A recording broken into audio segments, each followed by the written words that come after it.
job with the kids. They're doing a great thing. Weston and I had an opportunity to chat for a couple minutes. So Weston, why don't you, we've talked to you a couple times before, but why don't you just kind of bring us up to where you are in your goals, the area that you cover, and kind of the business that you were able to generate. Yeah, so pretty much Sparks' version is that I work pretty much the entirety of Maryland. So if you go west of the Bay Bridge, I pretty much cover that. If I don't go there, more than likely we have someone that I can recommend. But for the most part, if it's within an hour drive of our office and the numbers make sense, I'm there. Majority of my business still is coming from expireds, canceled, and for sale by owners. Since we last spoke, I've gotten better at past clients sphere of influence, believe it or not. So all my buyer clients this year have been past clients sphere of influence. Wow. And about how many is that? 7 buyers so far this year. So that's 7 deals you have that you probably wouldn't have had. Yeah, so I'm getting ready to readjust my buyer goal for the year, which I said I was only going to do 1 a quarter. So I thought you were pulling out a check to send me. No, my goals. Oh, I wish I was pulling out a check. Okay. But right now I'm on track for my goal. So I'm going to do 40 transactions this year. Right now I'm at 26 closed and pending. And then right now I've got 2 saleable listings on the market. One went active today. Another one's going active next Thursday. So by the time end of August rolls around, I, knock on wood, of course, should be at 30. Good. Excellent. So I kind of want to go down this street just for a minute. Generally speaking, and I have my own children, generally speaking, children don't do what their parents want them to do, right? Yes. Okay. Yes. Okay. I mean, that's human nature. If you ask most parents, they would probably say the same thing, and kids would also say the same thing. Yeah. Juan Carlos, you know what I'm talking about? Yeah. I might have the exception. Yeah. This one, for the most part, he does. My daughter doesn't. Oh, well, she does whatever she shaking wants. his head no, so I don't know about this answer. Yeah. Anyway, Weston, let me ask you something. So, All right. your dad buys into a system that works for him. He gets it. Yeah. And that's the Mike Ferry system that's played very well and paid for college for you and your brothers and put a roof over your head and have some investments, and nobody starved to death in your family while your dad was making money, right? No, and it also helped I had an athletic scholarship, so that helped too. Well, okay. All right. So he was real happy about saving the money. Yes. Okay, got it. But here you are. You're how old now? 29, I'll be turning 30 in a month and a half. Good. Happy birthday. Thank you. Good job. All right. And Grant, how old is he? He'll be turning 28 next week. Got it. Oh, he's the baby. Yeah. Okay. So here's my question. What was it that allowed you, a young man with his own ideas and his own things, and had already gone through college and got all that stuff happening, that allowed you to buy into what your dad had learned and was wanting to sell to you to be successful in the business? And, what was it that allowed you to do that? Because most kids won't do that, first of all. Yeah. No, absolutely. And I'll say it this way, as we kind of talked about the last time that we spoke, for the first year and a half, 2 years, I didn't really listen. I basically did it the Weston way and failed a lot, failed even more. And what I realized is, the one thing as my dad taught me is, and I've read as I keep reading, is that really the only successes come from what you learn during the failures. So what I learned during those failures was, okay, this way works. Okay, this way works. And all roads led back to Mike Ferry, led to what my dad was teaching me, what you have been what you've been telling me, and I assume you're teaching your agents. All roads lead back to that. And the more that I bought into it, listened to it, and applied it, the more my business has grown and it can become repeatable and duplicatable. So I'll say it this way, since I started listening last year, my business has grown time and time again. So the next step for me is kind of going more deeper into my past client center of influence to get business out of that, more business out of that. Because right now, if we're tracking, that's 30% of my business this year. Wow. And that was missing the year before's. Yeah, so that was probably 10% the years before. Yeah. Good for you. Good for you. So you are coachable. Now I've chosen to be yes. Oh, that's great. Fantastic. So are there any books that you read, anything outside of the norm that you buy into that helps you to do this? So kind of like Mike always talks about, some gun, As a Man Thinketh, Think and Grow Rich. The one I just read that was a really good book, Clearer Thinking, which talks about what your intention is. So it's kind of one of the big shifts I made this year was when I'm prospecting with the intention to set an appointment, not just make the contact, it's to set an appointment. So, and I think a lot of folks, that's where they make the mistake of they're just on the phone to make the contact. The shift I've made this year is I'm calling to, after I read that book, was my intention is when I call someone is I'm setting an appointment. And if I'm calling a past client, it's to, can I get a referral? So let me ask you a little bit about that right there. Yeah. What does that look like in your head to get prepared for? Is it preparing yourself to dial the call? Is it preparing yourself when the call is picked up? Is it based on what you hear from the client? What is triggering the intention and then the skills to be able to close on that? Talk to me. So I would say it's depending upon who I'm calling and what the script I'm using. So if it's an expired listing, my mentality is the second I have an opening, I'm closing. So for me, it all starts with, I'll say it this way, you have to know your script to begin with. If you don't know your script, you can't close, and you can't hear the answer to the question to be able to close. So it's the one person, I'll be frank with you, before this call, I took a listing today, expired listing, listening to the guy. I asked him, why do you think your home didn't sell? I heard his answer. I went, great, well, if I can show you how we can get the job done for you, just like for the X number of clients in Baltimore City in the last year and a half, could we get together for 20 minutes? And he went, yeah, I'd be open to it. And when I pre-qualified, I learned that he was meeting one more person after me. So I knew when I went into the appointment, what the objection was going to be and how I had to handle it. So when I got the objection, it was simple. Well, want to give you this offer. Why don't we go and sign the contract now? I'll go and call that agent for you, and I'll let them know before the home goes on the market, you can bring a buyer through and we can sell it that way. And he went, you can do that? Yeah, sign the contract. But is knowing the script beforehand, so when you hear the answer, you can close them on it. So whether it's an expired, just listed, just sold, past client, whoever you're calling, you have to know your script so you can hear the answer. So what I think I heard was the scripts and dialogues, and you're waiting for a pause or a gap or a lull or maybe an answer that has you go in to close for the appointment. Yes.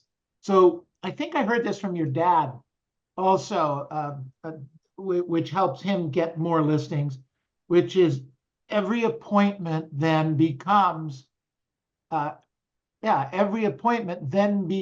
opportunity to take a listing now. Yes. Correct? Yep. There is no. So how many times do you do that? Take it now. If I have the opportunity, I'm taking it. What's your percentage, let's say, better? So right now I'm around 70% on a listing appointment. First appointment, 70% of the times, yes, you take the listing. Yes. Oh, we talked about something earlier. This is kind of interesting. I didn't know this.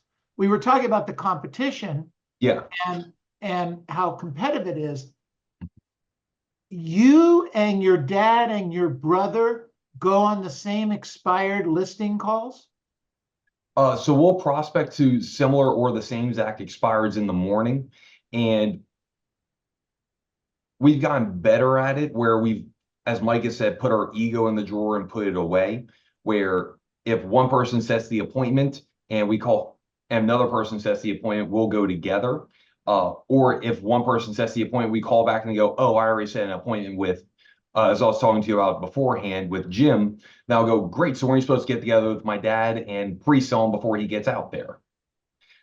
So we put the ego aside, but at the same time, there is competition where it's, I know they're calling right behind me. And when I call in the morning, they say, three people have already called me this morning. Already know who two of them were. So it's, so there is a little bit of competition. Well, it's friendly competition now versus the beginning. My ego got in my own way. Now it's friendly competition where we know the name of the game is get the listing. Right. But a saleable listing, not just a listing, a saleable listing. What percentage of your listings sell, Weston? Right now I'm looking at 90%. So 90% of the listings you take, of which you get 70% on the first visit, are selling and closing. Yes. That's phenomenal. Those are great numbers. Good for you. Excellent. If you have to go back the second time, is there an increase of percentage of not getting it? I would say yes. There is. Now there's some of them where it's conditioned, like the guy I met with yesterday. His wife is out of town, and for me, it's me not doing my part of the pre-qual to make sure that she doesn't need to be there to sign. Because I won't go to the whole ring roll, but it's two properties, it's a land deal. He owns one of them just himself, and the other one is in a trust with him and his wife as part of a probate. Okay. But with that one, that's when I should be able to get right there because they're going to do their part. We have agreement on everything, and we just need to get a couple of documents from them to make sure that they can sell. So, a couple of words I'll throw at you. Give me your first thought. Urgency. Now, Intention. that's nothing's really coming to mind on Okay, intentions. that's all right. Really what's the purpose? Okay. What's okay. the purpose of what you're doing? All right. Got it. You're there. I would say, I'm there to get a listing. Yes. I'm there to get, I'm not going on an appointment. I am going to get the listing. Yes. And that's why that's why I tell myself beforehand, I tell myself, they're home, they're happy, they really want to sell. They're home, they're happy, they really want to sell. I'm going to get this listing, it's going to sell. I'm going to get this listing, it's going to sell. And then I start hyping myself up for it. I love it. How about complacency? Death. Ooh. Meaning? Complacency is the death of the human spirit. Okay. And that's what we get sometimes when we're not excited about moving forward, right? No, exactly. And the reality is there's always someone bigger, better than you coming up right behind you. And can you widen the gap between them? It's one of the things I was listening to earlier today was a gentleman who does motivational speaking saying that where you get the separation is during the seasons where that entrepreneur, that person's taking time off and you're putting effort, time, and energy into it. And that's when you pass them by. So like during winter time, I know the three of us, we work our butts off because we know everyone else is not working. So when the year rolls around, we're in position to get to as best start as possible versus while everyone's trying to catch up. That's a great thought. That's a really great thought. You got to charge your batteries, right? Yes. And now you still have to take time off and everything, but you have to work that into your schedule, not just completely take November and December off. Like on my calendar, I have preset, okay, here are the days I want to take off. Here are the weekends I'm going to take off. These days I am working. and you continue to keep that calendar like that. When you're working, you're working, and when you're off, you're off. I try to. Yeah, okay. Got it.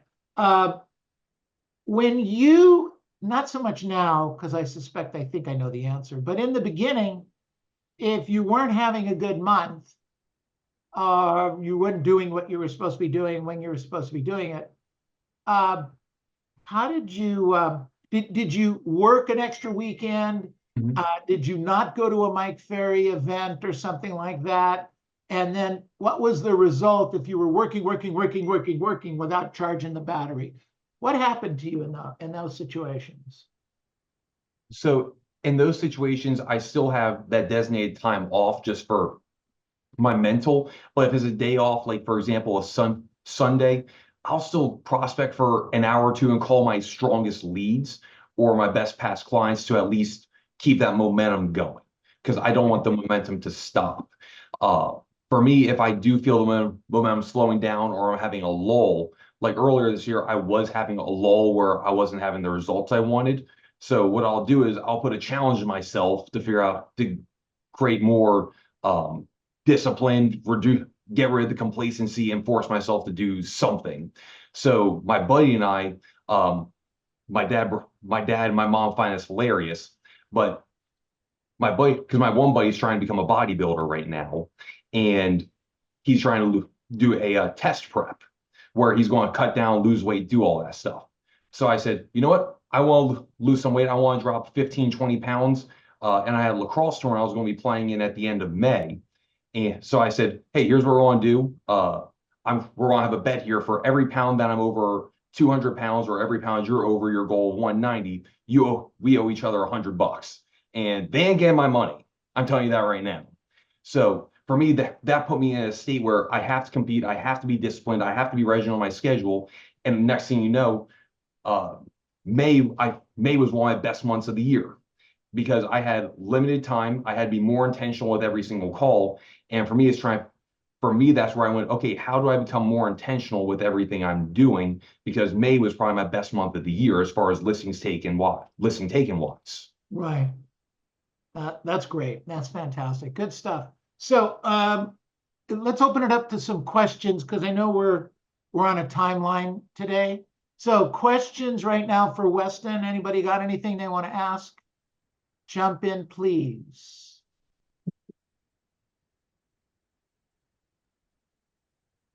You guys are all.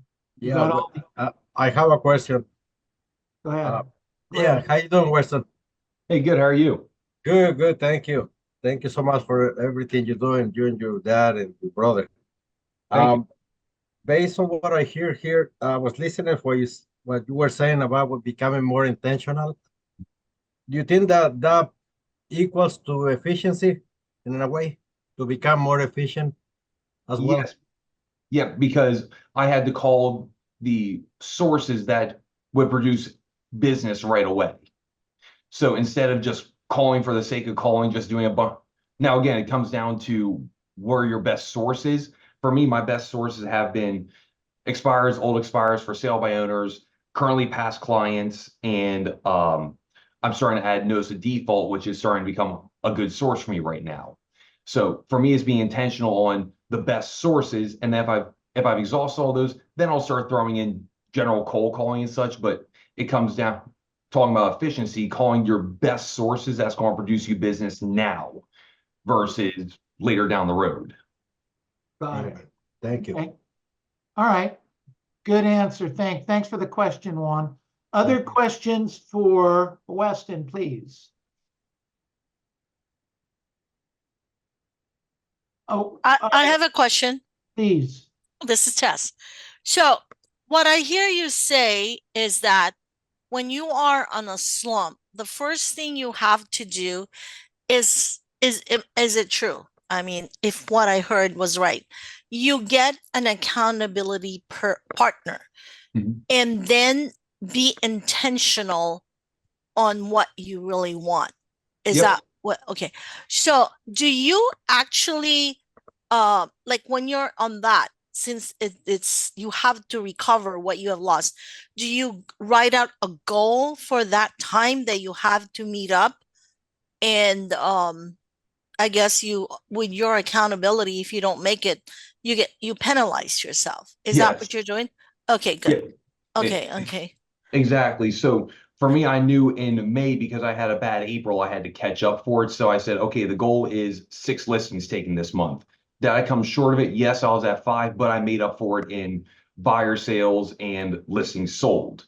So I made up for it that way. But for me, with that accountability buddy, is one of my best friends. And we had other buddies of ours join into it where they weren't in the competition, but they were there supporting, for lack of better terms, antagonize me, going, "Hey, you're a little bit behind. You probably shouldn't be having that sandwich there, Weston." Just messing with me. And then, but at the same time, I'm lucky that I have a very supportive friend group where they understand what my goals are. They, to a certain extent, antagonize me, going, "Well, have you met your goals yet?" But I'm lucky where I have friend group that pushes me to be better. I had one of my buddies say to me recently, which was, "Hey, I see what you're doing. I need to catch up to you now."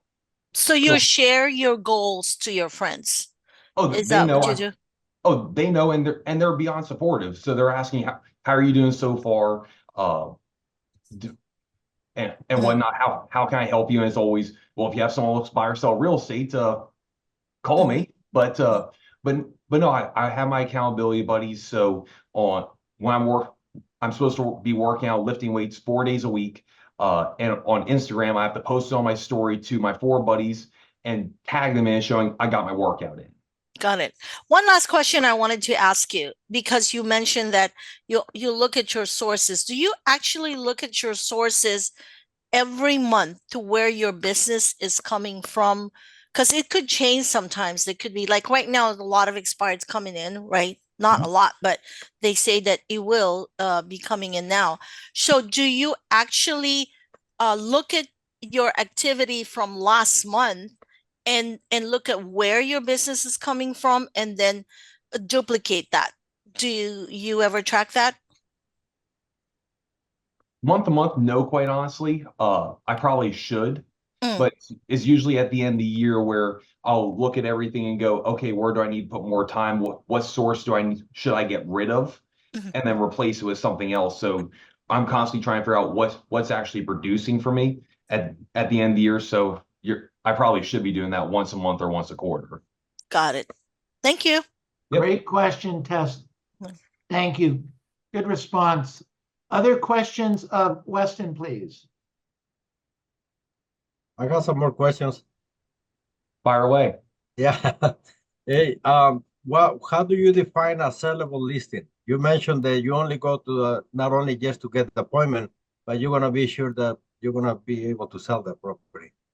You have certain standards, guidelines that you follow? So as my coach has kind of said, if they have motivation, equity, go on the appointment is what he said. So if I'm pre-qualifying them, I know they're within 5 to 10% of where they should be as far as list price goes, I'll go on the appointment. If they're a little farther away that, but they have extreme motivation where it's I have to sell, there's no choice, I am moving, then I'll go and see if I can get them down on price as long as the motivation is there and the equity is there. If there's no motivation, no equity, I set the appointment. Yeah, I'm not going to waste my time. My time is too valuable where I'll find someone else that's a better listing. So, and then if I need to, I'll go deeper on the pre-qual where, for example, if they say, well, I'm moving to Texas for argument's sake. Well, if you can't be to Texas in the next 30 days, what do you do at the house? Well, we'll just say, well, they don't have motivation, and they'll go, well, what do you mean if it doesn't sell in the next 30 days? I'm moving. I'm going. That makes sense, Juan? Yes. And the other question is, how your day looks like? When you break up your schedule, starting, for the workday. Do Yeah. you start with the prospecting? Do you do a pre-prospecting routine, and then you do your follow-ups or appointments? How does it follow? Yeah, so that's something I'm actually working with my coach right now to rearrange my schedule a little bit to fit more, not just role play, but practice. So that's something I'm working on changing up right now. So but I'll run you through what I'm doing currently, which is 8 a.m. on the phone prospecting. So I always start with expireds. I'll call for 4 days prior because most expireds will list within 72 hours of expiring. So I'll call first 4 days, then I'll call 1 week before. Or so if today's the first, I call all the ones that came off today, and then the ones that came off on the 25th. So 1 week before. And then I'll go back a little further than that just because of the time frames, because within about 60 and 90 days, they're back to 0 in our market. So I'll go back a little further, try to catch them there on that. After that, then I'll go into for sale by owners, whatever's new, and then go backwards. Sorry, my dog wants to go out. Hold on. Sorry about that. So now I'll go into that. And then today, for example, because I'll do all my lead follow-up Tuesday, Thursday, and Saturdays. With today being Thursday, I did my leads at 10 a.m. And then, but because I had so many expires today, that took all 3 hours of my prospecting in the morning. But after that, then I'll hop into any notice of new notice of default, notice of sale that have come out, and then I'll finish off at any leftover time. Then I'll jump into any just listed, just sold that have come up. And then in the afternoon, if I don't have an appointment, I'm back on the phone prospecting, where there I'll do a little more just listed, just sold, past client calls, older notice of defaults, or anything else that may pop up if I have extra time. And then I'll do evening prospecting Monday, Tuesday, and Thursday. And then on Tuesday and Thursday, those days is my lead follow-up in the evening. Thank you. You ready, Juan Carlos? Yes, sir. I've been ready. I love it. That's great, Weston. That's you know what comes across to me is not only do you know your calendar, you don't have to really look at it per se, you understand it, but you're passionate about it. You say, this is what I'm going to do. This is what's going to happen. This is where we're going to go.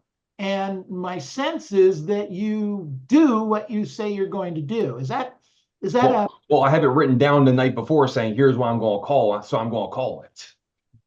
Well, that's interesting. If it's written down, you're going to call it before the end of the next day. Yes. So last night at 8 o'clock, actually, I take that back. I wrote it at 5 o'clock yesterday, but I had written down what I'm going to call today. So before I even wake up, I'm not even thinking about it. It's not even a thought in my mind. I just come up 7:30 a.m., do my role play. So by 8 o'clock, I'm on the phone, not even thinking about it. Got it. And you don't second guess these calls that you're making. You just, these are the calls, these are the scripts, and I'm going to get a listing with intention. Oh, I love it. Hey, so your dad threw a thing in the chat box. I don't know if you can read it. No. Something, I guess, about some advice he gave you on your appointment today. Oh, so with that one, and then also Milton had his hand up. I saw that, but Milton always has his hand up and usually has it out. But the basic, well, he knows he has my referrals for Orlando. Yeah, but he doesn't have your credit card. But the advice that he really gave today was to go with energy, enthusiasm, and be confident, because a seller can sniff out if you're confident or not, as well as if you're being truthful and what's what I'm looking for here, what your intention is. As my dad's kind of said to me in the past, the difference between a salesperson and a con man is intention. What's your intention and what you're doing?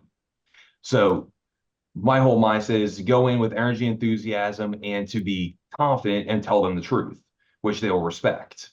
And then if with the objection that he gave me, which was that, well, two things, because we knew he was going to be meeting with that other person. What my dad did was I think he called the checklist close. I can't remember exactly what he called it, but because I had to do a few things like room measurements, when I walked in, I went, hey, I'm going to need a little bit of your help here right quick. I need to do room measurements while we're here. Do you want to measure or do you want to write? And got him involved. So I got close to him going, okay, you're actually over here. So building rapport, because I'm actually, rapport my dad can explain it better, but for me, the rapport was I was bumping him, touching him, joking with him, where it was we were buddy buddy by the time it all came to it, where he was asking me for the clothes, not the other way around. That's great. That's great. That's great. Fantastic. Hey, so let's see. Where did Milton go? Oh, I'm here. Milton, you want to ask the question? Sure. Yeah, I'm asking it because Oh. there are days that I don't like. To me, you guys are the most. You don't need to qualify it. Okay. All right. How do you guys? Oh, no, he Yeah, can. I'll thank take it, Neil. I'll take it. No, they're the most disciplined. So how do you and your brother and your dad push through in the days you don't feel like working? I think it goes back to being an athlete in college. Whether you wanted to practice, didn't want to practice, whether you want to play in the game, not play in the game, if you're healthy, not healthy, you're playing. Is plain and simple. And for me, it was my mentality is even like last night playing our championship game for our men's league game. I have a big whack on my arm where I have a chunk out my arm where it's hard to grab, but you have to do the hard things to get through it mentally, because when you do the hard stuff and get through it mentally, it makes the hard stuff even easier.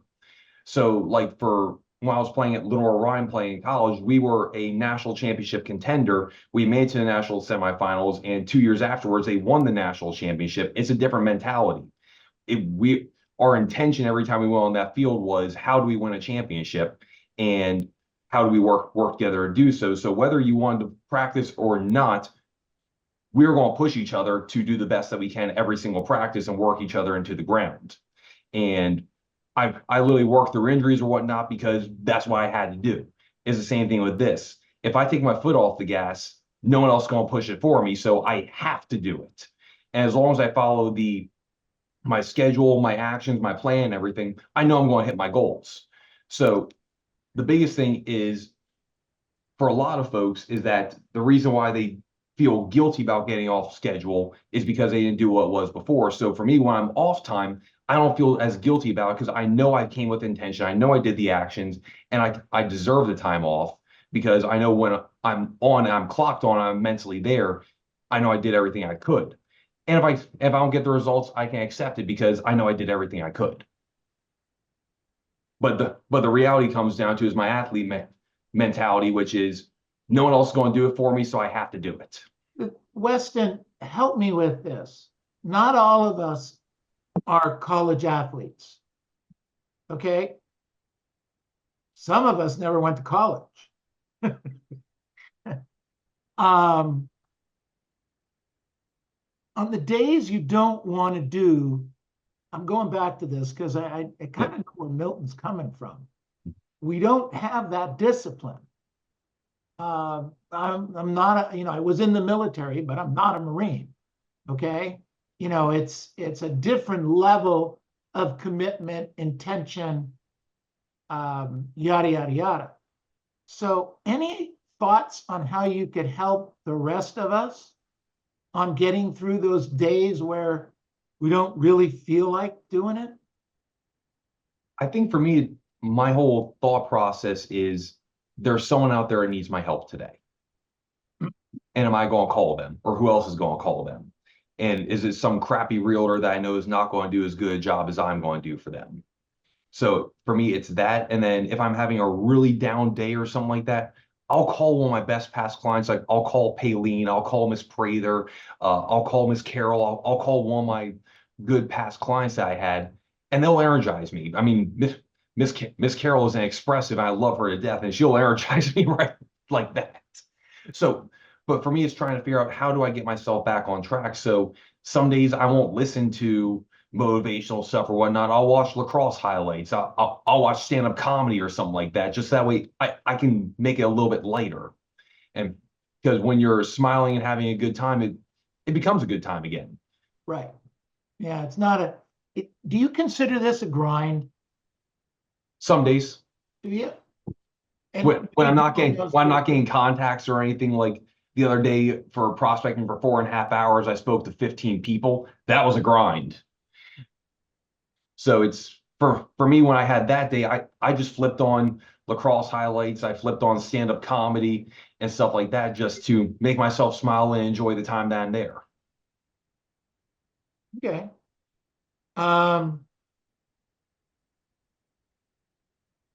So what advice would you give a new agent, newer, let's say you got 4 or 5 of the agents on the screen here that they've got some experience, but they need to get the consistency and get rid of the complacency. You know, I'm a great believer you are where you are because it's okay with Yep. you. However, if you're starving to death, that can't be okay, but some people do it anyway. But what advice would you give to anyone? And is the fact that your brother and your father, competent competitors, does that ever kick you in the butt to get going in the morning? Oh, yeah. when you really don't feel like it? Oh yeah, absolutely. I mean, my brother this year, he's going to do 60, 70 deals. My dad will do 100+ deals this year, and I'm the one pulling up the rear right now. And pulling up the rear doing 40, 50 deals, Yes. right? Yeah, which is still fantastic, but at the same time, in the grand scheme of things, I'm pulling up the rear right now. So for me, it gives me that, again, athlete competitive wise, where I have to get to work because I'm not going to be third best.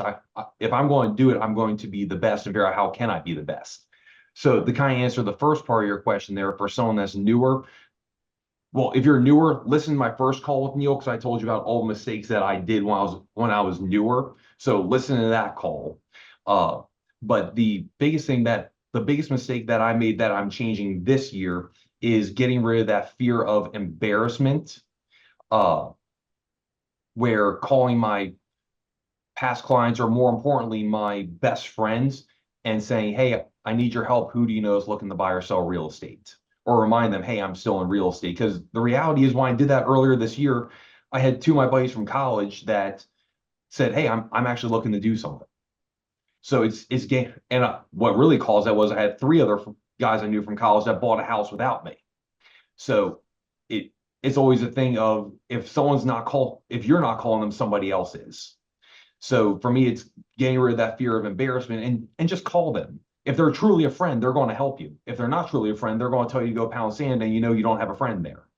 So you don't really have the fear of embarrassment oh no, I still do. Tell me about that. So you do have a fear of not looking good in front of people? Yes, that and also especially for my friends, where it's not just that, it's sounding like, as Mike kind of said on stage at the retreat, which was, or it might have been Tony, I can't remember, where it sounds like you're coming off begging for business. Right. It all comes down to what you're saying, how you're saying it. So it's coming as my new script's going to be, "Hey, I just want to remind you, I'm still in real estate and I'm looking for great new buyers and sellers I can assist. Who do you know that needs my help right now?" Got it. That's So great. it's how We're getting close to our cutoff. Miguel asked a question, Weston. What was the last time you got out of your comfort zone, and why did you do it? Oh, that's what I was saying earlier, where I went on that extreme cut in competition with my buddy, where I literally have a macro tracker, and it got me way out of my comfort zone because I realized, holy crap, I'm eating terribly, and I have to cut out all these things that I really like in my life, like pizza, burgers, stuff like that, and I have to adjust my whole diet and everything, which, quite frankly, why I have more energy now is because I changed my diet and got outside my comfort zone and did that. And quite honestly, it's the best I felt in probably a year. Wow. And that helped me because that got me outside my comfort zone. I didn't want to have to pay $100 over the weight that I was over 200 pounds, because I don't like giving people money, because I like giving myself it. So, and my buddy James, much as I love him, he ain't getting my money. So I love it. I love it. but All right. I would say it's that. Good. Thank you. Thank you. Thank Oh, you. and then Josie had something real quick. I got like 2 minutes and I got to run. All right. Go ahead, Josie. You said you were over 200 pounds. I was 220, just over 220 back in March. How much do you weigh now? I'm down to 20, Really? yeah, 200, 205. How somewhere tall in there. are you? You look thin. 6 foot. Oh, I'm starting to put mass back on. I'm not as big as I was in college. I'm probably half the size I was. So I'm trying. Come wintertime, again, to get outside my comfort zone, I'm going to go on a very aggressive bulk where I'm going to try to put my size back on again. thank you. I love it. Intense, intense. How very intense young man. Congratulations. Very, very good. Everybody unmute yourselves. Unmute yourselves. Let's give him a big hand. Thank you. Thank Thank you. you. Good Thank job. All right. Keep it up, my friend. Weston. That was fantastic. Weston, we appreciate it big time. We're going to go Thank you. around the room and ask what people learned. I know you've got a hard stop right now. I don't want to make you nervous. Thank you again. All right. Thanks, sir. Thanks, fellas. All right, you take care. Thank you. Thank you. All right. Wow. That went fast. It was quick. It was intense, intentional. What else was it? What else did we learn today? His intentions, that's You a go big on the deal. listing, you're going to take the listing. Intention and purpose. Intention, purpose. What about the idea of knowing your script so well that when you hear an opening, you go for the close? How many times do we do that? When you hear an opening, you go for the close. So you close earlier and more often. Because if there's ever an issue in closing, is that we don't close early enough and we don't close often enough. And I think that would help. What do you got? What do you say? Yeah? I got two people shaking You their know heads. what? I meant to ask him because he said you have to know your scripts. I want to know. I mean, how long has he been? You were his coach. No, I was Jim, his father's coach. Oh, I thought you were his. No. I didn't coach Grant or Weston.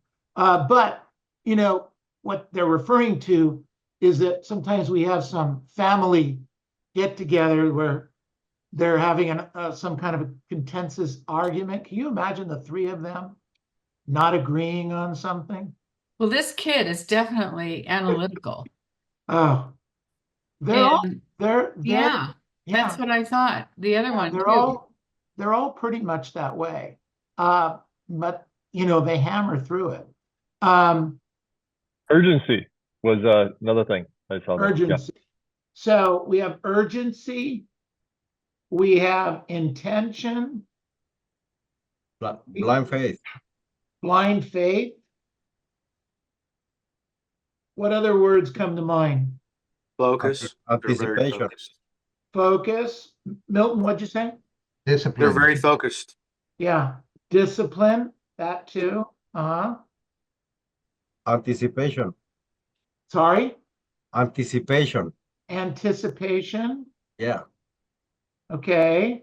He plans his things. He mentioned he does his schedule the day before. So he set up himself up already, whatever he's going to go through the next day. He walks into the office at 7:30 in the morning, role plays with whoever he's set up to role play with, and then gets on the calls based on his call sheet. How many of us think about doing that? And then how many of us actually do something like that? And how many of us have 3 cups of coffee, looking at the goal sheet, the call sheet, and then deciding and then circling the one? I don't know if I can pronounce that name. I cross that one off. I write a big circle to that one, Neil, because personally, for me, that's the biggest distraction. Not having something already said, you open up to all the other distractions.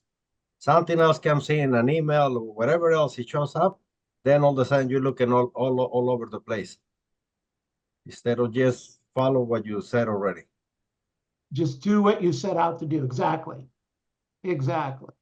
I think everyone that I interview that does business in a big volume pretty much says the same thing, is that they plan the calls the night before. Now, they might not do that. They might give it an assistant to pull the lists, okay? But somebody puts the sheet of paper on their desk and then they go. My experience is it's all in a computer and I can all look it up. But boy, if I don't have a list of phone calls in front of me, I can't figure out how to do it. Now, if I can print them out, great. But I haven't figured out how to do that yet. And I'll bet you I'm not the only one that has that issue. What else did we learn today? So Neil, you know, one thing that I found very interesting about him was the fact that when you asked him a question, he pulled out his gold card from his pocket. Yes. So he carries his goals with him. He actually looks at them, which is something I think. Well, we hear that from Mike all the time. And yet, if Josie has her gold card, I would guess that if I could collect $100 from everybody that I asked to see their gold card when I see them, that I would make a lot of money that day. Interesting. All right, what else do we learn? Discipline. You bet. Discipline, blind faith, urgency, intensity. Go The ahead. other, Neil, the part that he mentioned that his dad, the advice that he got from his dad before he showed up to the appointment, that was good too. He says, came out with confidence, energy, and enthusiasm, and tell the truth. Well, isn't that Mike Ferry 101?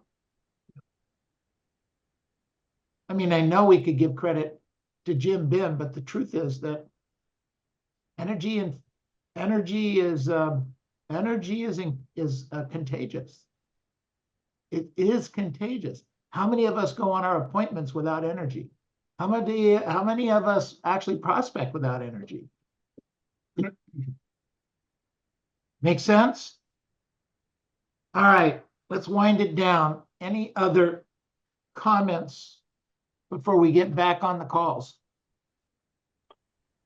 I didn't ask, but is he using Mike Ferry scripts, Neil? I think for the That was most answered part. already. Yeah, I gotcha. For the most part, yeah. Probably similar to the way we teach. You know, there's some modifications, but for the most part, it's the same scripts.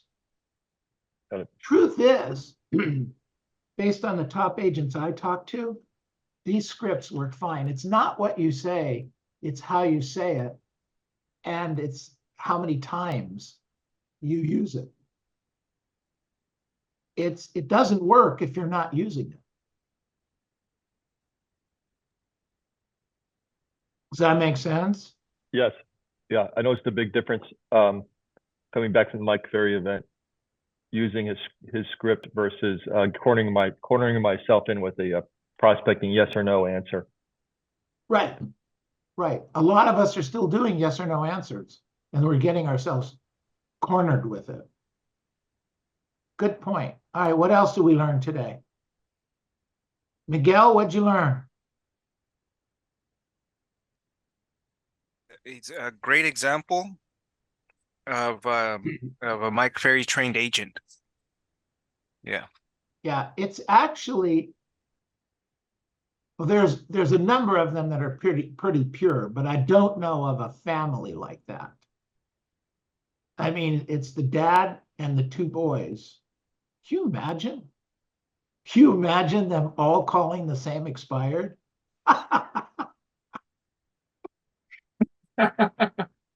Yeah, and then his eyes, you know, the way that his body language is, he's very what you say, the word is determined, like a sports, like an athlete, you can tell. And a determined salesperson, I'm reading this book by Mike, it's called What I Learned from Mike, and a determined salesperson becomes a very skilled salesperson. And you can tell, and the sellers can tell that. Absolutely. Good stuff. Excellent. Well, I thought it was great. Disciplined and structured. Sorry? He's very disciplined and structured. He really Yes, has for sure. a So is strong. he doing anything that we can't do? Is he doing anything we can't do? I think the main difference is consistency. Because we do a lot of the stuff. Well, I can speak for myself.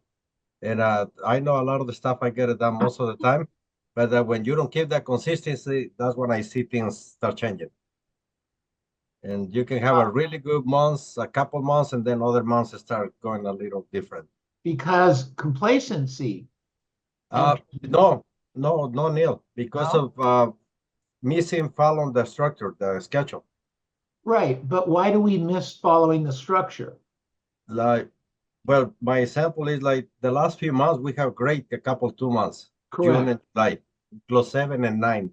right, And but the previous months I think was 4 in May, and another month it was like 2. So I noticed that every time I'm prospecting, then I start generating listings, and when I'm full of pendings, I try to keep up with everything. So I miss the prospecting. I don't do it the same way. right. And then what happens? When all those things, all those pendings, thank God, start selling, then I have to keep hustling with the prospecting again to fill out the pipe. Right. Yeah, Right. so that's kind of what I'm working on it, trying to keep it more consistent. So make sure the money part, what you're going to do with the money, is in front of your face at all times. Write that down, please. What you're going to do with the money, whatever it is, whether it's a family goal or a religious goal or a trip or a new watch for yourself, new shoes, whatever it is, it's got to be in front of your face and it's got to be of giant importance. Giant importance. Because what's happening is you're doing the prospecting because you don't have business and you don't have money. Now you've got the business and you have some money, but you haven't put the systems in play to keep it going because you're holding on to the money. Does that make sense? Yes. Okay, we're holding on to the money. Look, I don't want to spend I don't know what it costs, $3,000, $5,000, $8,000 for an assistant. I don't want to spend that. That's crazy. However, if you had that person in your company, Juan Carlos, doing that work for you, there's no reason you couldn't do what you're doing monthly because they would be taking the stuff away from you. Okay, I don't have anything else. Anybody have any other questions? Nobody cares? Neil, We care. Thank you. You're welcome, Abir. Go ahead, Miguel. Neil, how would you say his level of versatility is? Is it, high, medium, or low, just by the little bit that he was here speaking to us? Well, I know Weston and I know he's versatile, okay? But I think he makes us feel like he's not versatile because of his discipline. Okay? I also know that the dad is one of the most frugal, and I say this lovingly, person I have ever met. Okay? I spent the retreat convincing him not to paint the new office building himself. I'm telling you, the whole retreat, he was convinced that he alone was going to paint the office building they just bought. And I said, this makes no economic sense. You can go out and get 3-4 more listings, and I don't care what they're charging you, the 3-4 listings will pay for the building to be painted. Yeah, but. So Weston isn't going to part with $100 a pound. He would have had to part with $500. Ain't gonna happen. So we have discipline on the activity side and you have discipline on the money side. It's a great combination. All right, questions? Do the 3 BIMs have an assistant? Yeah, they do have a They do. yeah, they do May have I ask a question? Go ahead, Abir. Can you explain it to me a little bit more about diversity? A little bit more about diversity. So I have to cop up with another personality, or can you just explain it in one maybe Yeah, one sentence or second. Let me two? do, hold on 1 second. Let me finish with Frank. Frank, what was the question? Do they share an assistant from between the family to keep To them? my knowledge, yeah. Yeah, okay. They share all the expenses. Yeah. Whatever expenses they have, they share it all. Yeah. And the dad's the broker, but it's, he doesn't take money from the kids. I'm sorry, Abir, are you talking about diversity or versatility? Yeah. No, the diversity. No, versatility. It's kind of Versatility. confusing. Okay. Can you do both? So- I'm just kidding. Just do the one with So do both. versatility is, I know some agents that I coach who are great agents, and they do really, really well with 3 personality styles: driver, driver, amiable, and analytical. But they can't do business. They don't know how to do business with an expressive. Expressives all over the place. They say this, they do that. That drives them nuts. Okay? So they're versatile in 3 areas, but not the 4th. Does that help a little bit? Another person may have trouble with the driver. You get on the phone and the guy says, "Yeah, what do you want?" And you say, "Well, I'm calling because your property expired and I blah, blah, blah, blah, blah." You go right through the script. And they say, "I've decided not to move." And instead of coming back at them in their language, in their tonality, the agent freezes. That's not versatile. Part of it is not practice. But if that happens a few times, they don't want to talk to people like that. Does that make sense to you? So also, some people are very afraid of talking to people they perceive that are rich. Now, when I say perceive that are rich, how many people do you know that in the last 20 years, 30 years, bought a $250,000 house that's worth $1 million today? Many.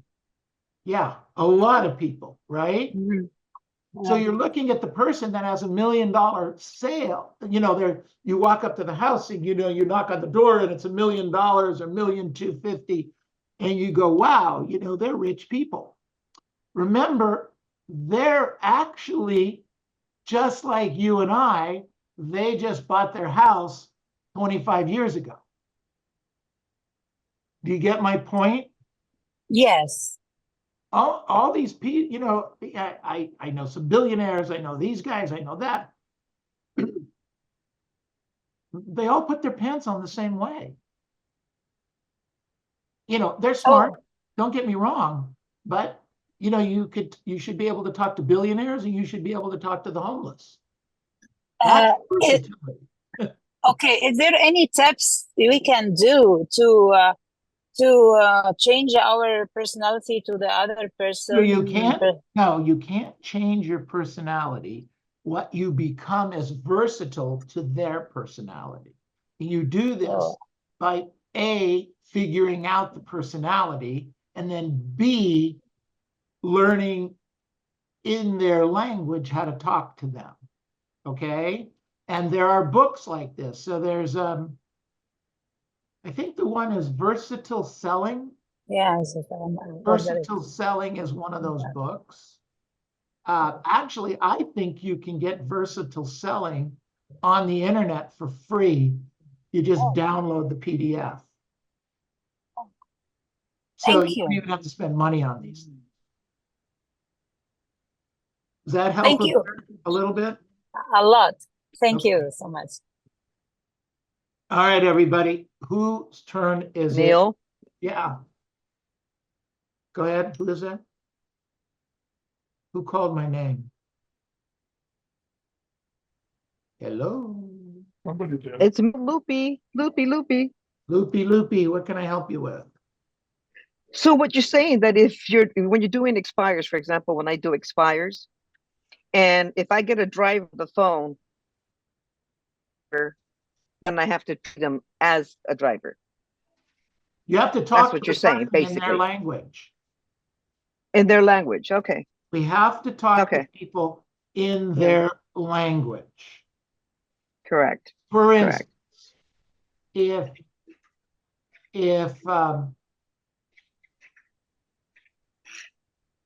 you I'll pick on Mike Ferry because he's easy to pick on. He's a driver, and if you say to Mike Ferry, you know, I'd really like to talk to you about my feelings.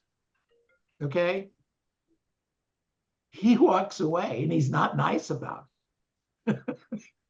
Okay? He just, bye, I'm out of here. Okay?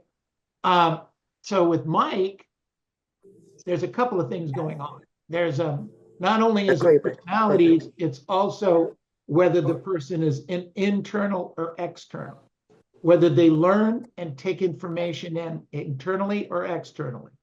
Mike takes information in internally. Mike already knows it. You don't have to explain anything to him. That's an internal. An external gets their information from newspapers, from books, from people they listen to.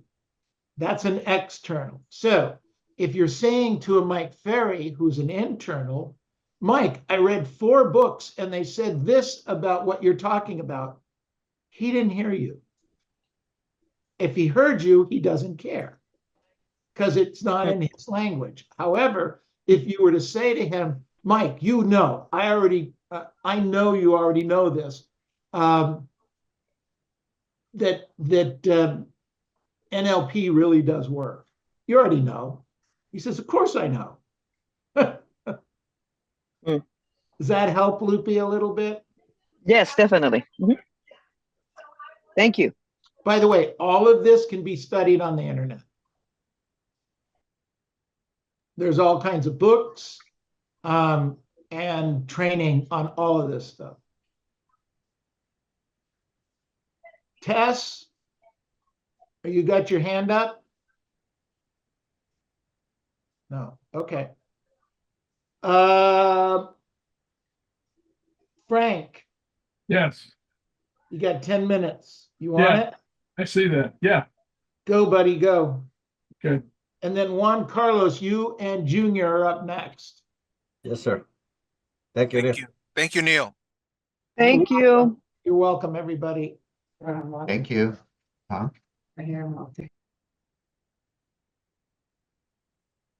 Marco, I need another listing and I need that contract by this afternoon. Let's go. Urgency. Let me go door knock then. Urgency. All right, urgency. Go tell everybody you just sold that property or that you listed it and you got a number. How many offers do you have on it? 1. Good. Go tell Because them. it was overpriced, but we still got the offer. We overpriced. What's overpriced today? Yeah, Let me that's true. rephrase that. What's not overpriced today? That's true. Yeah. Well, I thought it was overpriced, but it's still sold, so it's good. Well, So go. I'm gonna go door knock those units. Did you consummate the deal? Yeah, it's pretty much done. It's a small counter offer just to clean up some stuff on the contract, but yeah, it's pretty much done. Then set yourself up. Go door knocking. Yes, my love. I will. I will. And tell everybody Yeah. that you just Did you fall sold that asleep? property for the highest price Is that what it in the was? neighborhood. I've been in the office And I since told you him, I said, sold. ask him on the Okay. questions. Did he All tell you? right, thank you. All right.